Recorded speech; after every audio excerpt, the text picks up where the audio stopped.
Is it good to be back at work? Is that kind of your mindset, or did you feel like you could have liked some more time off?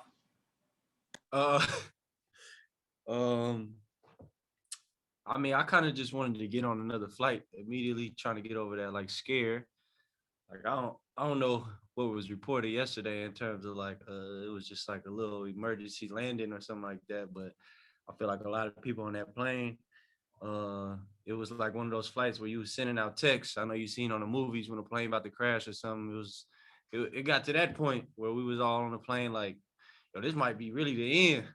Um, so I mean, it was a crazy situation. Um, I understand fully why Don didn't come, because I mean all of us were just like kind of like out of there and then in like limbo, like whoa, what just happened? Is just like real life. Um, but yeah, it's definitely something that you kind of gotta push through and get over it. But it's just that's just a tough situation. I mean, I don't think that's happened many times on a plane ride. I've talked to many of my friends that are in the league, and they said like that's the biggest fear.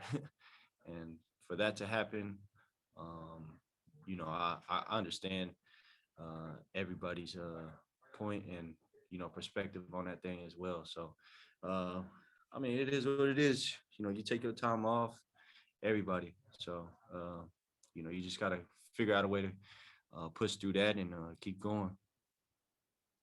Next up, Eric Walden, Salt Lake Tribune.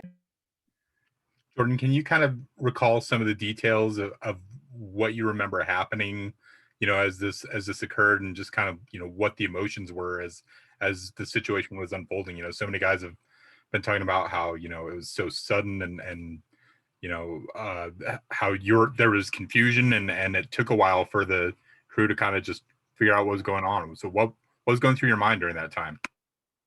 So where I sit on the plane is where I could see the engine and everything.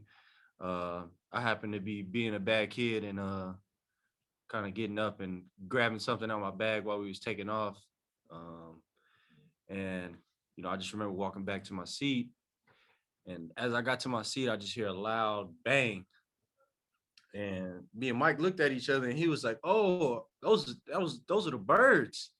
I guess Mike seen the birds passing through the window, and then seen it as it was happening. So all I heard was a bang, and then I turn and look out the window and see the whole like engine shaking and everything, and then you see everybody in the back, kind of like, you know, reacting to what's going on, and a lot of the people in the back that were sitting like, you know, behind the engine and stuff like that, they seen a burst of flames. So immediately they're probably thinking like the plane is fully caught on fire, and I see everybody kind of reacting towards that.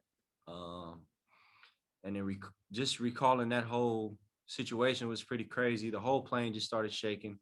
It was just it's definitely something that experience that I'm happy that we able to tell, because like I said, a lot of us really came to like a point, at least 30 seconds in that flight, everybody came to the point where it was like, man, this might be over for us. And it's sad to say that, and I don't play with death or anything like that. um and it's just something that we got to push through and come together and keep going, and stay strong, support each other, whatever, how much time we got to take off or whatever, talking to our mental health people or whatever it is. That's a serious situation, if you've never been faced with life and death, stuff like that. So respect to everybody that's gone through this situation on this plane. Sarah Todd, Deseret News. Jordan, we were told that, there was that 5 to 10 minutes before the pilots or the crew were able to tell you guys anything. Once they did tell you something, what were they able to say to you? And then did that kind of calm you guys, like, okay, we're going to be able to make it back to the ground? Yeah, that was probably the most common part. The flight attendant and the pilots were very calm when they got on the intercom, basically telling us what happened, saying we lost the engine.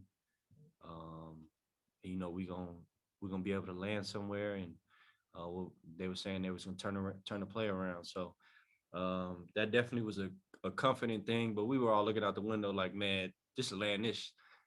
Just land anywhere. We don't care. We can check everything else later. Once we get on the ground, just please just put this plane on the ground and just let us live and get past this. But yeah, it's definitely a common kind of thing. Once the pilot got on there, he was super calm and let us know what's going on. And we got down to the ground. Shout out to them for landing and getting it back safe and all that. All right, that's it. Thank you, Jordan. We appreciate your time. All right, y'all. Peace.